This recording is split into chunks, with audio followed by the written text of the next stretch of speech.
Better check it, Trent. Better check. Hey all, my name is Kurt and welcome to SLB Basement Bourbon Bar. Hey, we're going to have another edition of Whiskey Wars where the girls try to make us look like fools, pick out some bourbons and whiskeys that we have to taste, figure out what we like. All we know this time around, Trenton, is we're going to be tasting bourbon and they're going to be around $50, but none of them should be barrel proof or cask strength. That's all I know. Hey, before we get started on the tasting, real quick, we got some exciting news. Trenton's been working his butt off and he secured our very first barrel pick. Our very first barrel pick. We are going to be this Friday, the 17th in Colorado at Old Elk to pick our very first barrel. That's super, super exciting. It's going to be myself, my brother, Trenton and Michelle. We're going to be in Colorado to do that, and that's going to be just fantastic. If you want to get in on a lot more of the inside action, check out our Patreon page. A lot of this barrel pick information and the process that we're going to be going through is going to be kind of funneled through Patreon first, and a good majority of information is going to be on there that you might not get if you're not on the Patreon. So check it out when you have a chance. If it interests you, that would be fine. All right, buddy, what do you think? You ready to get started on this? Nope. These things always scare me to death. Michelle's down here, so I'm worried that she kind of goes for a loop. Trust me, I know. My wife, Rebecca, she'll just pull stuff off, no big deal. But Michelle, she could be, she could think, this one might fool him a little bit, I don't know. We'll see. See what we have. $50 bourbons.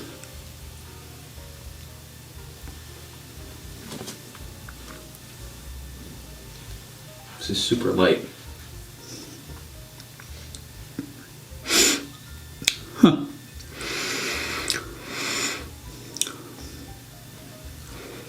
Can I guess? Yeah. Whoa. Let me ask you. You saw, I didn't really want to speak out. I can tell you, the only thing I'll say at the moment, the second, it's not my favorite. Nope. What you got?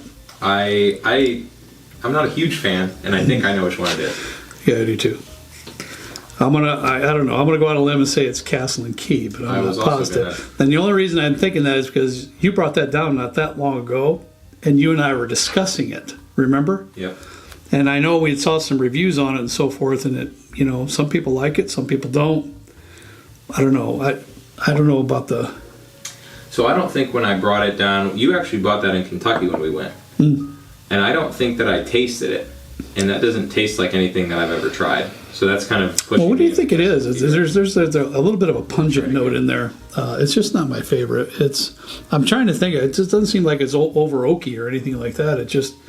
It might be a little over oaky kind of, but it's just a little bit more of there's just a pungent note to it. It's like a weird. A minor degree. It's like a weird, like a rubbery or like a something on the back. It's different. Yeah. Different. Let's move on. Number 2. Definitely not my favorite. That was number 1.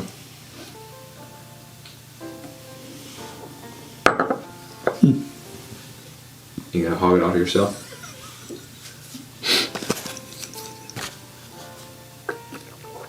Bro. Is that gonna affect your taste? I have to get another hit of that one because I didn't do very well. You got me laughing. What you got? To me, that's not like a usual, as you say, that's not like a quintessential one. It's more of like the leathers, tobaccos, like those kind of thing. I think a little caramel, a little sweetness. I got a little bit of fruity tone, possibly, just a real a possible fruity tone on it. Not mistaken. Better than the first one. Definitely better than the first. So that's for sure. All right, I'm gonna get myself together here, and I'm gonna move on to number 3. I think this is the darkest out of all of them. Mm-hmm. Ooh.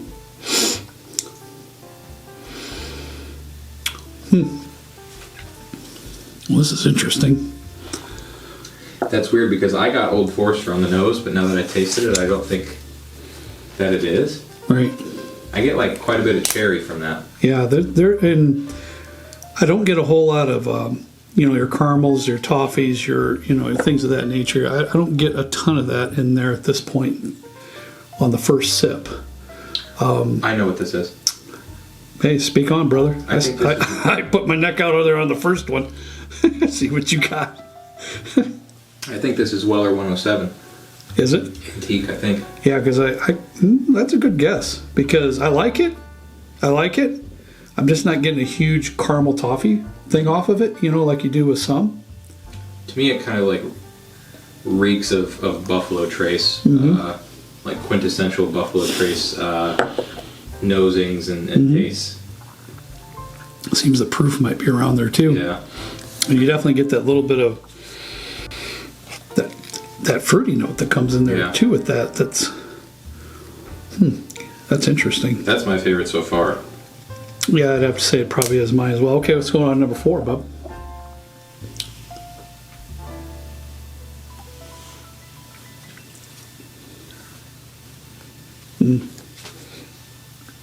That's like meat. It's like beef jerky on the nose. It's weird. Shall write that down? It's another one for Trenton. Beef jerky. Now it's like a beef jerky or like a one of those turtle candies or something. I need a quick sip of water. How did you go from beef jerky to turtle candy? It's a evolving nose. Right. All right. I'm gonna now. I want to get another taste of number 4 real quick, but I can tell you and see if you agree with me. For me, my obvious lower 2 are going to be 1 and 2. Yep, I agree. You agree with that? So we're good with that. My obvious last place finish would be number 1 to me. I also agree. Okay, so honey, if you want to write down, Michelle, number 1 is at 4th place at this point. I'm going to push that back. Number 2 would be in 3rd place. I'm going to push that back. So at this point, then I just want to give a little bit more love to 3 and 4. Is that okay? Yep. You good with that? Yep. Let's start with 4 this time and go to 3, just to kind of switch it up a little bit.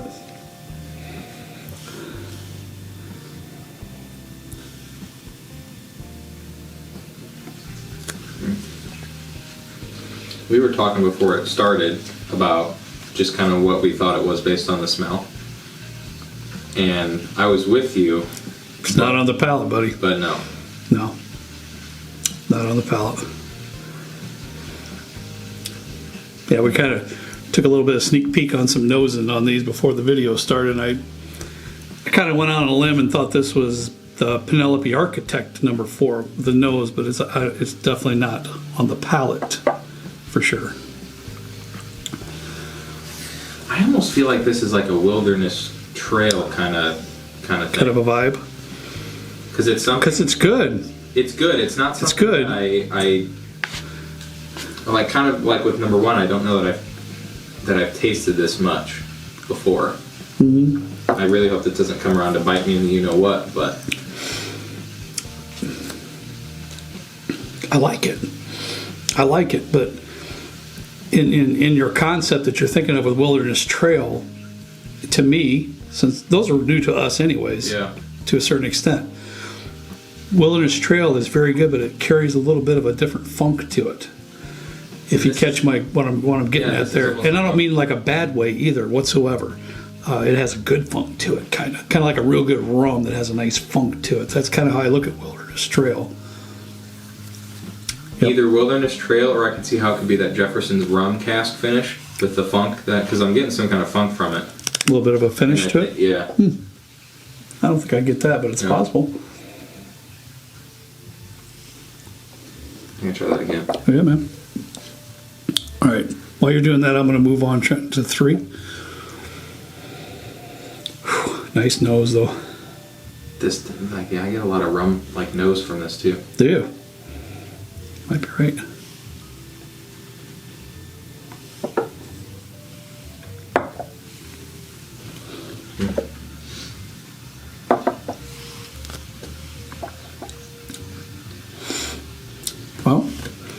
I still get a little bit of the cherry or like a little bit of a berry note on this one. It's really nice. Some light caramel toffee tones, a little bit of berry tones. This has a little bit of different vibe and funk to it on number 4, which I like as well, though. I know my ranks, but Well, bring it, because I mean, everybody said, you know, in the comments, it's funny because they'll say that, you know, I'm following Trenton's or Trenton's following me. So on the count of 3, give me, you know, on second place. Yes, the count of 3, give me second place. 1, 2, 4 for me. 4, second place. Yeah. Are you okay with that? Yeah. I'm just trying because I get that on comments, and trust me, I tell you, Trenton and I absolutely, positively have no idea what's on this bar top whatsoever. We don't know. I also think our palates are like total opposite ends of the spectrum. Yeah, a lot of times they are. But yeah, So, I think which could be a good thing because you sense different things. So, all right, honey, we got to bring this to a close. So we obviously chose number 3 then as our winner. So I am going to pull everything back here because it's only 4. I can keep track of that. So what did we say then? Number 1 was our least favorite, babe? Yes. Okay, so number 1 here would be our least favorite. And which one is that? One of you is correct, and I think you said it. What did you think it was? Castle and we Key. both thought this was Yes. Castle and Key. Yeah. Yes. Good. Okay. Well, at least I know what's bad, anyways. I mean, don't get me wrong. It's not. What do you think, Trent? It's not horrible. It's just not my bag. I think there's some legitimate. Good beginner. Yeah, but there's just a kind of a pungent note to it. Is the best I can say. That I just didn't really go for. Yeah. Now, if it's your thing, you like it, as always, God bless you. I'm for you. Drink what you like, the way you like it, just not for me. Honey? Number 3 would be actually number 2 on the list. That'd be in 3rd place. So 3rd place tonight is number 2. Okay. Number 2 was Kentucky Spirit. Oh, wow. So wild That would explain kind of why I wasn't a huge fan. turkey. And you know what, though? Mine is not bad. I mean, it's not. We just had the wild turkey thing, and I mean that's my favorite Kentucky Spirit bottle that I've had so far, and I'm disappointed in myself a little bit with that. I didn't get any of the wild turkey stuff from that. It's funny how your brain works because now that she said it, I can kind of pick up on it because it's my bottle, so Yeah. I get it. Well, enough's enough. All right, honey. Number 4 would be actually in 3rd place, which would be. Second Place. I apologize. You're right. My bad. 2nd place. And I believe Trenton was correct on this one, which was Wilderness Trail. Good for you. And you know what? I have to admit, I didn't get that one right off bat. Once Trenton triggered my brain, and I don't even know if that's even accurate, but Trenton, when I say Wilderness Trail has, and it's new to us, trust me, it's like only a month or so here, 4 to 6 weeks, I don't know, whatever. But it has just a tad bit of a good funk note to it. It's the best way I could describe it is the rum. You know, good rum has a nice funk note to it. But once he did that, my brain related to that note. And so I'm glad he's right on that because I kind of picked up on that too. All right, honey. Last but not least, I'm going to pull these back. Our winner this evening was number 3 would be the winner for tonight, which is. Do you have any guesses? Yeah, I was just going to say, did you? Well, guys Trenton have guessed guesses? Antique 107. I don't know if that's correct. I don't think that's correct. Past that, I'm sorry. I don't have any guesses, but he might be correct. But He's not correct. okay, I didn't think it was 107, but I don't know what it is. Is it This one is Woodinville. Really? now? Okay. Now, Michelle, is it port finished or I didn't think so. Okay, I didn't think I sensed any port whatsoever in that. When we were Woodinville. But that is shocking to me. But I like Woodinville. We really haven't highlighted it on much of our videos, but we will. I like Woodinville though, Trenton. It's on the lower spectrum of 50. You can get it more towards in the 40s. You're like $45, but go ahead, bud. What's interesting is that when Michelle and I went to Kentucky, we were asking around, and this guy somehow Weller got brought up, and he was like, "Yeah, Woodinville has the same mash bill as Weller." Whether he was Really right now? or not, that would kind of make sense now. Yeah. Because I was getting like a lot of Buffalo Trace kind of notes from that. But Well, now here's the truth why And I'm not trying to be facetious or doing, trying to make myself into something I'm not. But the only reason after you had sped it, when she asked, do I think, I didn't think it was, because after a few sips, kind of getting in line with proof and things like that, I really didn't think it was 107 proof. That's the only reason, you know what I mean? And there's just a couple things there, but the big thing was the proof for me wasn't in that glass for Antique 107. But honey, you girls did good on this one. You really did. You got a wide variety of different things up here, different bottles, and it was a mind teaser. We got one. We got this right. Got two of them. Two of them. That's right. I mean, that was. I got one. He got one. For all of the choices that we had to pick from, which was a lot. Right. You guys did good on the. Yeah, I'm surprised. Hey, and that's what happens. Every episode here that we're going to have a Whiskey Wars, I like doing it because it challenges us. As you know, I want to work on that. I want to get better at these kind of things, and I like doing that, even though sometimes it may make me look a little foolish. That's part of it. That's just one of those things. But anyways, for tonight, ladies, great job once again. Trenton, good job, bud. Winner. Believe it or not. Woodinville. We'll highlight it sometime soon. As always, we ask you to please drink responsibly. I hope you had a whole lot of fun. I always have fun doing this. Hey, we'll see you next time. Right down here with me in the good old basement bourbon bar. See you later.